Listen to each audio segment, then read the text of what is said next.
ومن ثمرات النخيل والعناب تتخذون منه سكرا ورزقا حسنا ان في ذلك لآيات لقوم يتفكرون صدق اللہ المولانا العظیم۔ سب سے پہلے میں علماء کرام سے درخواست کروں گا کہ آپ پیچھے چلے جائیں اور باقی لوگوں کو آگے بھیجیں۔ آئیے آپ لوگ آگے آئیے، علماء کرام سے درخواست کرتا ہوں کہ آپ پیچھے چلے جائیں اور ان لوگوں کو آگے بھیجیں۔ علماء کرام چاروں طرف سے ان کی نگرانی کریں۔ آپ آ جائیے، آئیے سامنے آئیے، میں آپ کی نظروں میں نظریں ملا کر بات کرنا چاہتا ہوں۔ آپ لوگ سامنے آ جائیے، یہاں آئیے، چند منٹ کا ٹائم دیجیے مجھے، انشاءاللہ میں آپ لوگوں سے بات کرنے کی گزارش کر رہا ہوں۔ سب سے پہلی بات یہ ہے کہ میں اس آیت کے حوالے سے کوئی بات کروں، میں آپ کو یہ بتلا دوں کہ اللہ تبارک و تعالیٰ نے آپ کو کتنا قیمتی بنایا ہے۔ میرے دوستو یاد رکھیے، اللہ تبارک و تعالیٰ نے یہ دنیا میں جتنی بھی ساری چیزیں ہیں سب اللہ کا بنایا ہوا ہے۔ یہ ساری چیزیں اللہ کی بنائی ہوئی ہیں، سب کو اللہ تبارک و تعالیٰ نے اس دنیا میں وجود بخشا ہے، لیکن جن کو وجود بخشا ہے اس میں بہت طرح کے لوگ ہیں، بہت طرح کی چیزیں ہیں۔ اللہ تبارک و تعالیٰ نے ایک ایسا بھی جاندار پیدا کیا ہے جو ہماری گندگی صاف کرتی ہے، ایک ایسا بھی جانور اللہ نے بنایا ہے جو رات دن ٹھوکریں کھاتی پھرتی ہے، کبھی ہم اس کو لات سے مارتے ہیں، کبھی ہم اس کو دور دراز کرتے ہیں۔ اللہ تبارک و تعالیٰ کی وہ بھی مخلوق ہے۔ اللہ تبارک و تعالیٰ نے ان تمام لوگوں سے چھانٹ کر، یہ کتے، یہ بلی، یہ شیر، یہ سور، ان تمام لوگوں سے ہٹا کر کے اللہ تبارک و تعالیٰ نے ہم کو انسان بنایا۔ کیا بنایا؟ ادھر مخاطب ہوئے، ادھر کیا بنایا؟ انسان بنایا۔ اور انسان کے بارے میں یہ بتایا کہ یہ اشرف المخلوقات ہے۔ کیا کہا؟ یہ اشرف المخلوقات ہے، یعنی جتنی بھی چیزیں اس دنیا میں پیدا کی گئی، حتیٰ کہ فرشتوں سے بھی افضل جس کو قرار دیا وہ کہا کہ انسان ہے۔ کون ہے؟ فرشتوں سے بھی افضل کون؟ انسان۔ اور اس کو اتنا معزز اور مکرم بنایا کہ قرآن کریم میں اللہ نے فرمایا لقد کان لکم، نہیں فرمایا کہ وہ سورۃ 3 کے اندر ہے لقد خلقنا الانسان فی احسن تقویم۔ ہر چیز کو بنانے کے لیے اللہ نے سانچہ تیار کیا، جانوروں کو بنانے کے لیے، پیڑ پہاڑ پودے بنانے کے لیے، اور انسان کو بنانے کے لیے جو سانچہ تیار کیا وہ سانچہ سب سے خوبصورت سانچہ تیار کیا۔ اور انسان کو اپنے بتایا کہ اس کو بہت عزیز بنایا، بہت معزز اور مکرم بنایا، اور اس کو دوسری چیزوں سے یعنی عام جانوروں سے اس کو ممتاز، اس کو امتیاز بخشا اور اس کو الگ کر دیا۔ کس بنیاد پر؟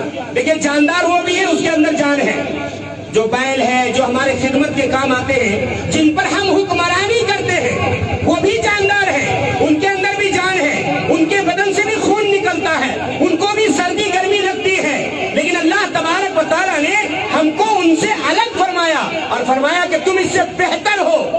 کس بنیاد پر؟ کہا کہ اس کو عقل نہیں دی، تم کو ہم نے عقل دی۔ کیا کہا؟ عقل دی، یعنی جانوروں کے اندر عقل نہیں ہوتی، اگر ان کے اندر ہم سے زیادہ عقل ہوتی تو وہ ہم پر حکومت کر رہے ہوتے، ہم ان کو حل میں نار کر کے جوت نہیں رہے ہوتے بلکہ وہ ہم کو جوت رہے ہوتے۔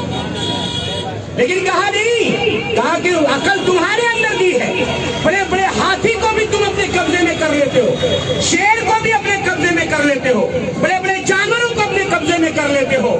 کہا کس کی بنیاد پر؟ کہا عقل کی بنیاد پر۔ لیکن پتہ ہے میرے دوستو، اتنی بڑی نعمت جس سے ہماری امتیاز ہو رہی ہے، جس سے ہماری پہچان ہے، جو ہمیں اشرف المخلوقات بناتا ہے، پتہ ہے نشہ کرنے کی وجہ سے سب سے پہلے وہی نعمت چھین لی جاتی ہے۔ جب نشہ کرتا ہے، ہمارے نوجوان جب نشہ کرتے ہیں تو سب سے پہلے اس کی عقل معوف ہو جاتی ہے، عقل کام کرنا بند کر دیتی ہے۔ آپ کو پتا ہے نا کہ بہت سارے لوگ ہیں پلاول میں جو جس کو ہم پاگل کہتے ہیں۔ اس کو پاگل کیوں کہتے ہیں؟ کیونکہ اس کے پاس عقل نہیں ہے۔ کبھی وہ زمین سے اٹھا کر کے غلاظت کھا رہا ہے،